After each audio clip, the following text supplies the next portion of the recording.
Assalamualaikum warahmatullahi wabarakatuh. Hello everyone, saya Cynthia Corina Darojat. Sekarang saya akan mempresentasikan materi tentang otonomi sekolah. Pertama, apa sih yang dimaksud dengan otonomi sekolah itu? Here, di sini, there is the definition about autonomy sekolah. Pertama, otonomi atau autonomi itu awalnya berasal dari bahasa Yunani, autos yang berarti sendiri dan nomos yang berarti aturan. Dalam konteks etimologis ini, beberapa penulis memberikan pengertian tentang otonomi. Otonomi diartikan sebagai perundangan sendiri, mengatur atau memerintah sendiri. Sedangkan sekolah artinya tempat untuk melaksanakan kegiatan belajar mengajar. Jadi, yang dimaksud dengan otonomi sekolah itu merupakan kewenangan sekolah untuk mengatur dan mengurus kepentingan sekolah. Selanjutnya, ada ruang lingkup diadakannya otonomi sekolah. Yang pertama yaitu sekolah memiliki kewenangan untuk mengadakan visi misi sekolah dan tujuan sekolah yang bertujuan untuk menjadikan sekolah yang unggul dalam bidang tertentu. Kemudian, pengadaan sarana dan prasarana. Sekolah memiliki kewenangan untuk berhak mengatur sendiri adanya sarana dan prasarana dengan bantuan dari pemerintah untuk pengadaannya, yaitu sesuai dengan kebutuhan setiap sekolah yang memperhatikan standar dan ketentuan yang telah ada. Kemudian, kewenangan untuk penerimaan siswa baru yang sesuai dengan kapasitas dan fasilitas yang dimiliki oleh setiap sekolah.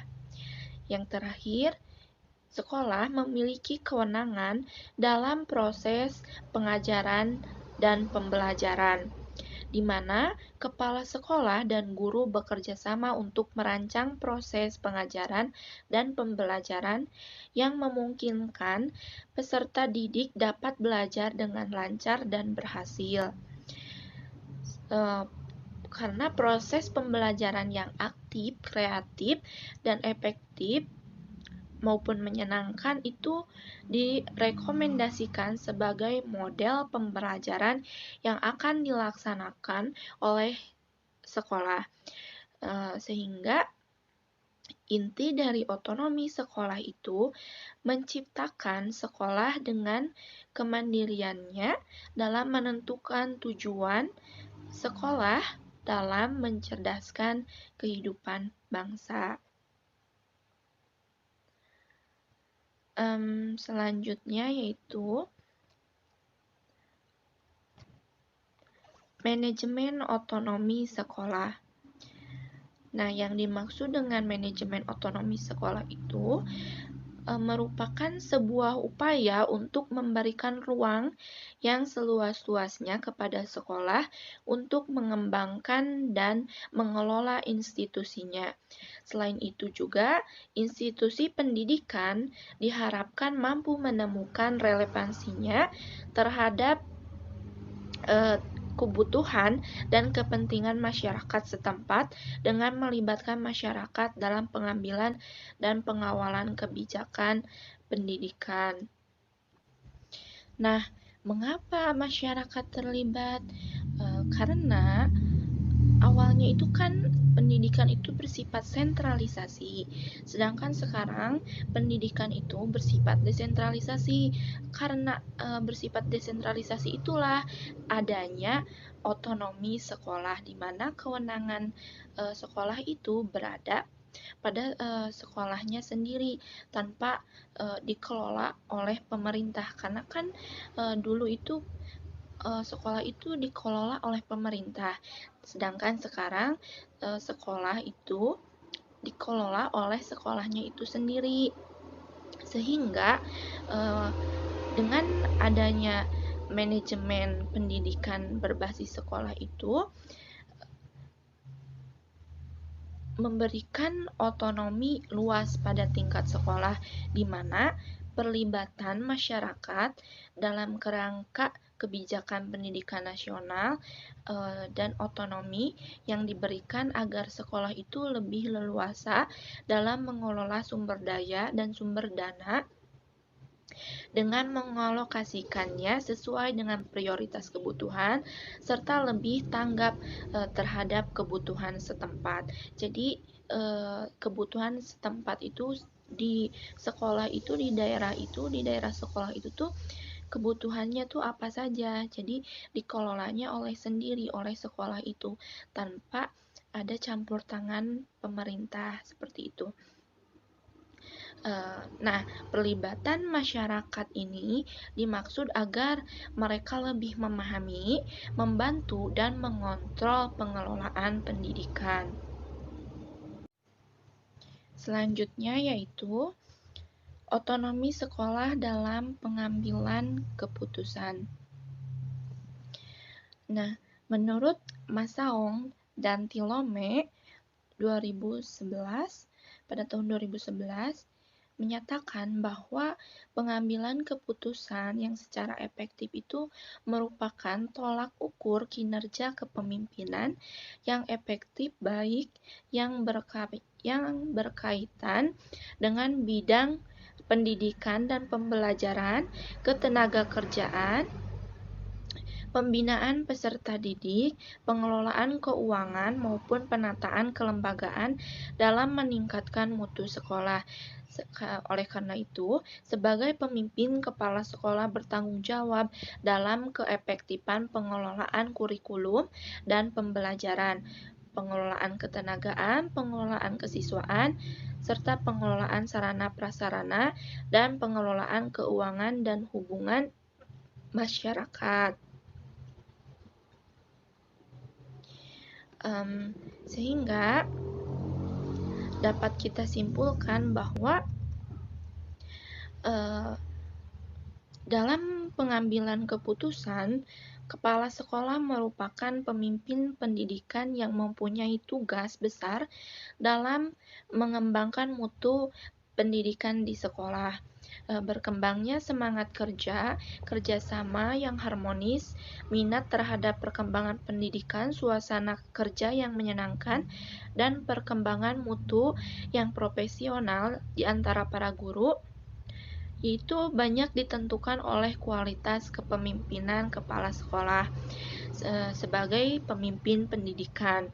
Kepala sekolah juga harus mampu menolong stafnya untuk memahami tujuan bersama yang akan dicapai, dan kepala sekolah juga harus memberi kesempatan kepada staf untuk saling bertukar pendapat dan gagasan sebelum menetapkan tujuan.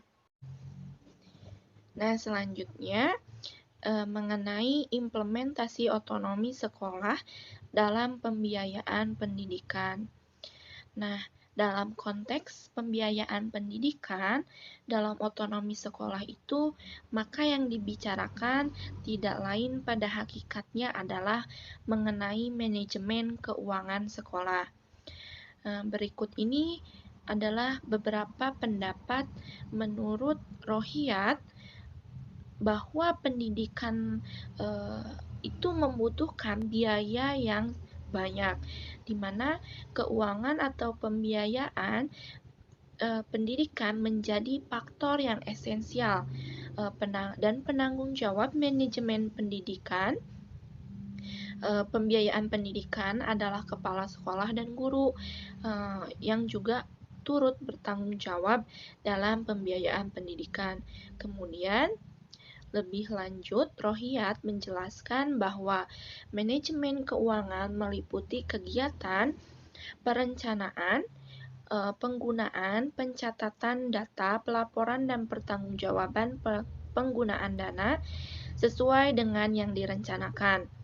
Kemudian, tujuan manajemen keuangan adalah untuk mewujudkan tertibnya administrasi keuangan sehingga penggunaan keuangan dapat dipertanggungjawabkan sesuai dengan ketentuan yang berlaku. Nah, pengelolaan keuangan itu terutama pengalokasian penggunaan uang sudah sepantasnya dilakukan oleh sekolah. Nah, hal ini didasari oleh kenyataan bahwa sekolahlah yang paling memahami kebutuhannya, sehingga desentralisasi pengalokasian penggunaan uang itu harus diberi kebebasan sekolah itu harus diberi kebebasan untuk melakukan kegiatan-kegiatan yang menghasilkan pendapatan atau yang biasa disebut dengan income generating activities, di mana hal tersebut untuk mendapatkan sumber keuangan yang tidak semata-mata tergantung pada pemerintah. Kemudian, otonomi sekolah dalam pengelolaan pembelajaran.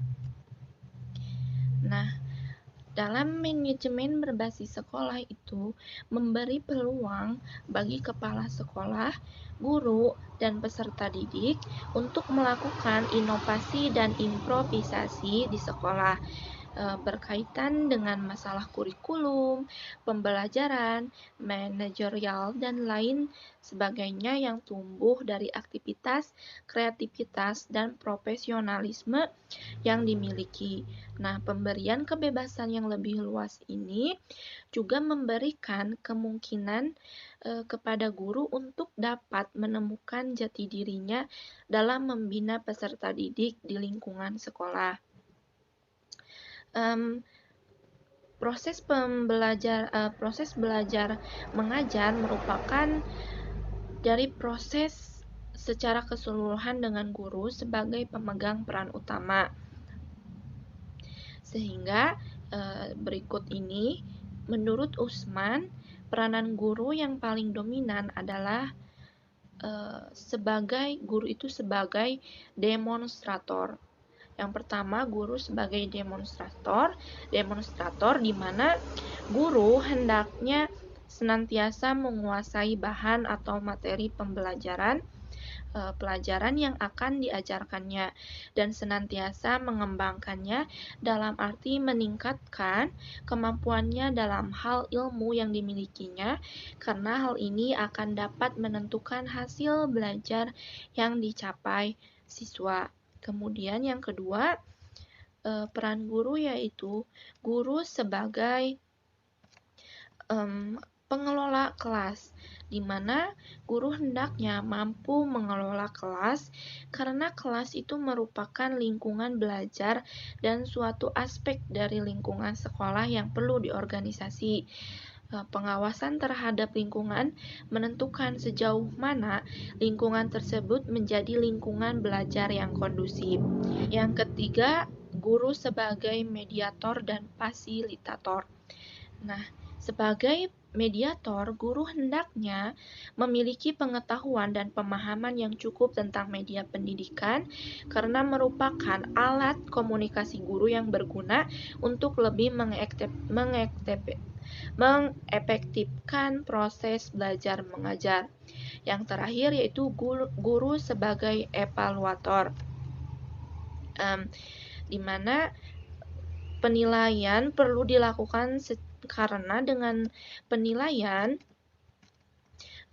guru dapat mengetahui keberhasilan pencapaian tujuan, penguasaan siswa terhadap materi pelajaran, serta ketepatan atau keefektifan metode mengajar. Untuk kesimpulannya, otonomi sekolah merupakan kewenangan sekolah untuk mengatur dan mengurus kepentingan sekolah, baik dalam manajemen sekolah, pengelolaan keuangan, pengambilan keputusan, dan proses pembelajaran di sekolah, itu untuk tercapainya mutu sekolah yang berkualitas dan lebih baik lagi. I think that's all from me. Sekian dari saya. Terima kasih. Wassalamualaikum warahmatullahi wabarakatuh.